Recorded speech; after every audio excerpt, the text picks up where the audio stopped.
বঙ্গবন্ধু শেখ মুজিবুর রহমান একজন মুসলমান, ইসলামের জন্য কাজ করেছেন। নাস্তিক পন্থীরা মনে করে শেখ সাহেব একজন সেকুলার, নাস্তিক, কমিউনিস্ট, তিনি ইসলামের বিপক্ষে কাজ করেছেন। এখন কাদের দাবি সত্য, কাদের দাবি মিথ্যে, এটা প্রমাণ করতে হবে। প্রথম শেখ সাহেবকে, তিনি জনাব শেখ মুজিবুর রহমান, তেনার বাবা শেখ লুৎফর রহমান, লুৎফর রহমানের বাবা শেখ আব্দুল হামিদ, শেখ আব্দুল হামিদের বাবা শেখ ইকরামউদ্দিন, শেখ ইকরামউদ্দিনের বাবা শেখ বুরহানুদ্দিন, শেখ বুরহানুদ্দিনের বাবা শেখ জানে মাহমুদ ওরফে তেকরি শেখ, শেখ তেকরি শেখের বাবা জনাব জহির শেখ, জহির শেখের বাবা জনাব দরবেশ আব্দুল আউয়াল, যিনি 1463 ঈসাই সালে এই বাংলাদেশে এসেছিলেন ইরাক থেকে ধর্ম প্রচার করার জন্য। সোনারগাঁয়ে তিনি ধর্ম প্রচার করার জন্য এসেছিলেন। তেনার পূর্বপুরুষ সোনারগাঁয় শেখ আব্দুল আউয়াল, যিনি ইরাক থেকে এসেছিলেন, তিনি বাইজিদ বুস্তামি রহমাতুল্লাহ আলাইহির একজন শাগরেদ ছিলেন। তেনারই বংশধর শেখ বুরহানুদ্দিন সাহেব, তিনি টঙ্গীপাড়ায় এই দিন প্রচার করার জন্য সেখানে অবস্থান করেন। সেখানেই তিনি দিন প্রচার করেন। আমরা কি দেখেছি, শেখ সাহেবের উত্তরসূরিরা একজন ধর্ম প্রচারক ছিলেন, ইরাক থেকে এসেছেন ধর্ম প্রচার করার জন্য। শেখ সাহেবের বাবা একজন দাড়িওয়ালা, টুপিওয়ালা, তার দাদা একজন দিনদার, তার পূর্বপুরুষ সবাই মুসলমান। কাজে কেউ যদি বলেন শেখ সাহেব নাস্তিক, কমিউনিস্ট, আমি বলবো তুই মিথ্যা কথা বলছো, সে একজন মুসলমান, সে একজন মুসলমান। শেখ সাহেব প্রথম কেন জেলে গিয়েছিলেন আপনাকে জানেন? আমি নিয়ে এসেছি দলিল, অসমাপ্ত আত্মজীবনী শেখ মুজিবুর রহমানের। এই বইয়ের মধ্যে আপনি দেখেন শেখ সাহেব কে ছিলেন, কি করেছেন। যারা তাকে নাস্তিক বানাবার পায়তারা করে দিয়েছেন, আমি বলবো তুমি নিজে নাস্তিক, কাজে তোমার চক্ষু দিয়ে অন্যকে নাস্তিক দেখো।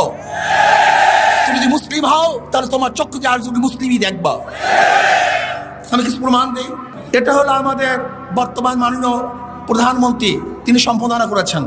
এই বই উদ্বোধন করার জন্য দুই বোন খুবই কেঁদেছিলেন। জেলখানায় বসে তিনি এই বই লিখেছিলেন। শেখ সাহেব প্রথম জীবনে জেলে গিয়েছিলেন, তখন তিনি অষ্টমে পড়েন বা সপ্তমে পড়েন। তিনি এসছেন বাড়িতে, তাকে বলা হলো হিন্দু জমিদার একজন মুসলমানকে ধরে নিয়ে গেছে। তিনি তার দল বল নিয়ে সেই বাড়িতে গেলেন যে ছেড়ে দেন, কিন্তু না, ছাড়ে নাই। তখন তিনি জোর করে তাকে নিয়ে এসছে। এরপর সেই হিন্দু জমিদার তার বিরুদ্ধে কেস দিয়েছিল, সেই কেসেই তিনি প্রথম জেলে গিয়েছিলেন। এর বর মধ্যে আস। এরপরে শেখ সাহেবের একটা ইতিহাস আমি বলবো। আমরা তাকে শুধু মনে করি, আজকে আমি বক্তৃতা করবো না, আমি কিছু বই পড়ে শোনাবো। আজকে বক্তৃতা করবো না, জাহেল এবং মূর্খদেরকে শোনাবো যে সে কি ছিলেন। শেখ সাহেব শুধু বাংলাদেশের স্বাধীনতার জন্য চেষ্টা করেন নেই, তিনি পাকিস্তানের স্বাধীনতা আনার জন্য চেষ্টা করেছেন। এই পাকিস্তানকে আনার জন্য সর্বোচ্চ চেষ্টা করেছেন। শেখ সাহেব তিনি সরওয়ার্দী সাহেবের শাগরেদ ছিলেন। তিনি নিজেই বলেন এই বইয়ের মধ্যে যে যখন সরওয়ার্দী সাহেব, ফজলুল হক সাহেব যখন গোপালগঞ্জে গেছিলেন, তখন আমি ছাত্র ছিলাম, আমি স্বেচ্ছাসেবকের দায়িত্ব পালন করছিলাম। সবাই অংশগ্রহণ করতেছে, কিন্তু একদল লোক অংশগ্রহণ করে নাই, হিন্দু বন্ধুরা অংশগ্রহণ করছে না। আমি চিন্তা করলাম কেন। আমি একজনকে প্রশ্ন করেছি, কিরে তোর অংশগ্রহণ করছিস না কেন? কারণ না, কংগ্রেস এবং হিন্দু মহাজোট আমাদেরকে নিষেধ করেছে অংশগ্রহণ করার জন্য। তিনি এই বইয়ের মধ্যে লিখেছেন। তিনি কি বলেছেন যে না, এখন পাকিস্তান না করলে মুসলমানদের উপায় নাই, কাজে অবশ্যই আমাদেরকে পাকিস্তান করতেই হবে। অনেকেই মনে করেন যে শেখ সাহেব তিনি নামাজ পড়তেন না। আমি দেখব তিনি কি করতেন, অন্য কিছু বলবো না। দেখেন এই বইয়ের মধ্যে তিনি বলছেন, আমি যখন জেলখানায় ছিলাম তখন 5 ওয়াক্ত নামাজ আমি ঠিক মতো পড়তাম। শেখ সাহেব আমাদের পরিচয় কি দিয়েছেন? দেখবেন টক শুতে সবাই বলে আমাদের পরিচয় আমরা বাঙালি, আমাদের পরিচয় আমরা কি বাঙালি। আর তিনি কি পরিচয় দিয়েছেন? তিনি এই বইয়ের মধ্যে দেখেন, পৃষ্ঠা নম্বর হলো 47, অসমাপ্ত আত্মজীবনী, পৃষ্ঠা নাম্বার হলো 47। তিনি বলেছেন আমাদের বাঙালির মধ্যে দুইটি দিক আছে, একটা হলো আমরা মুসলমান আর একটা হলো আমরা বাঙালি। প্রথম আমরা কি? আমরা মুসলমান, এরপর আমাদের পরিচয় আমরা বাঙালি। আমরা শুধু বাঙালি নয়, আমরা প্রথম মুসলমান, তারপর আমরা বাঙালি।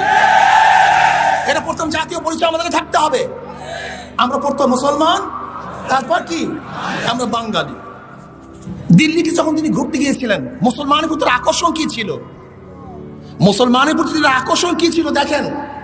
আবার দিল্লি শহরকে ভালো করে দেখে নিলাম, শত শত বছর মুসলমান দিল্লি থেকে সমস্ত ভারতবর্ষ শাসন করেছে। তখন কি জানতাম এই দিল্লির উপর আমাদের কোনো অধিকার থাকবে না? শেখ সাহেব বলতেছেন দিল্লি ঘোরার সময়, দিল্লি লাল কেল্লা, কুতুব মিনার, জামে মসজিদ আজও অনন্য মুসলিম শিল্পের নিদর্শন ঘোষণা করছে। পুরানো দিল্লিও তার আশেপাশে যখনই বেড়াতে গিয়েছি দেখতে পেয়েছি সেই পুরানো স্মৃতি, মুসলমানের স্মৃতি। কাজী তিনি কি বলেছিলেন যে মুসলমান এই দিল্লি ছেড়ে চলে যাবে, এটা কোনোদিন ভেবেছিলেন? মুসলমান কোনোদিন ভাবতে পারেন নাই। শেখ সাহেব তিনি 5 ওয়াক্ত নামাজ পড়তেন। আমি সেইটা আপনাকে দেখাচ্ছি। তিনি একজন মুসলিম লিডার ছিলেন।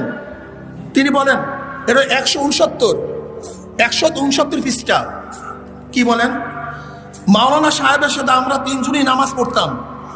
মাওলানা সাহেবের সাথে আমরা 3 জনই নামাজ পড়তাম। মাওলানা সাহেব মাগরিবের নামাজের পরে কোরআন মজিদের অর্থ করে আমাদেরকে বুঝাতেন। রোজই এটা আমাদের জন্য বাধা নিয়ম ছিল। শামসুল হক সাহেব নিয়ম নিয়ে বিপদ হতো, 1 ঘন্টার কমে কোনো নামাজই শেষ করতেন না। শামসুল হক সাহেবকে আরে না, যিনি আওয়ামী লীগের প্রথম সেক্রেটারি জেনারেল, যিনি আওয়ামী লীগের প্রথম সেক্রেটারি জেনারেল, সেই শামসুল হক সাহেবের কথা বলতেছেন। কি বলতেছেন? শামসুল হক সাহেবকে নিয়ে বিপদ হতো, 1 ঘন্টার কমে কোনো নামাজই শেষ করতে পারতেন না। একটা সেজদায় 8-10 মিনিট লাগিয়ে দিতেন, মাঝে মাঝে চক্ষু বুঝে বসে থাকতেন। এটা শামসুল হক সাহেবের কথা, যারা আওয়ামী লীগকে নাস্তিক বানায়। শুধু তাই নয়, গোলাম মোহাম্মদ সাহেবের কাছে যখন শেখ সাহেব গেলেন আমাদের শেরে বাংলা ফজল হক সাহেবের সাথে, তখন তিনি গভর্নর জেনারেল ছিলেন। তিনি বলছেন এখানে কি শেখ মুজিব আসছে? গোলাম মোহাম্মদ সাহেব তিনি তাকে চিনতেন না। তখন বলছেন হ্যাঁ আসছে। কই সে ছেলেটা? শেখ সাহেব বলেন, তিনি তখন আমাকে তার কাছে নিলেন, আমাকে বলল অনেকেই বলে তুমি নাকি কমিউনিস্ট, তুমি নাকি কমিউনিস্ট। তখন শেখ সাহেব আমি উত্তর কি দিয়েছিলাম, যদি সরওয়ার্দী সাহেব কমিউনিস্ট হয় তাহলে আমিও কমিউনিস্ট, আর সরওয়ার্দী সাহেব যদি কমিউনিস্ট না হয় অন্য কিছু হয় আমি তাই। কত সুন্দর জবাব। তখন মোহাম্মদ আলী সাহেব তেনার মাথায় হাত বুলিয়ে দিয়েছিলেন এবং বলেছেন তোমার বয়স অল্প, তুমি বেঁচে থাকো, তুমি দেশের খেদমত করো। আর সরওয়ার্দী সাহেব একজন পাক্কা মুসলমান ছিলেন, তিনি দেশের স্বাধীনতার জন্য চেষ্টা করেছেন এবং শেখ সাহেব তারই একজন শাগরেদ, এবং শেখ সাহেব সরওয়ার্দী সাহেবের হাত ধরেই রাজনীতি অবতীর্ণ হয়েছিলেন। আমি প্রশ্ন করতে চাই, শেখ সাহেব দীর্ঘদিন পর্যন্ত রাজনীতি করেছেন, সরওয়ার্দী সাহেবকে নিজের বাবা সমতুল্য মনে করতেন, এই বইয়ের মধ্যে তিনি লিখেছেন। কিন্তু আমি প্রশ্ন করতে চাই, শেখ সাহেব 75 পর্যন্ত বেশি ছিলেন, কিন্তু কই সরওয়ার্দী সাহেবের তো একটা মূর্তি স্থাপন করেন নেই।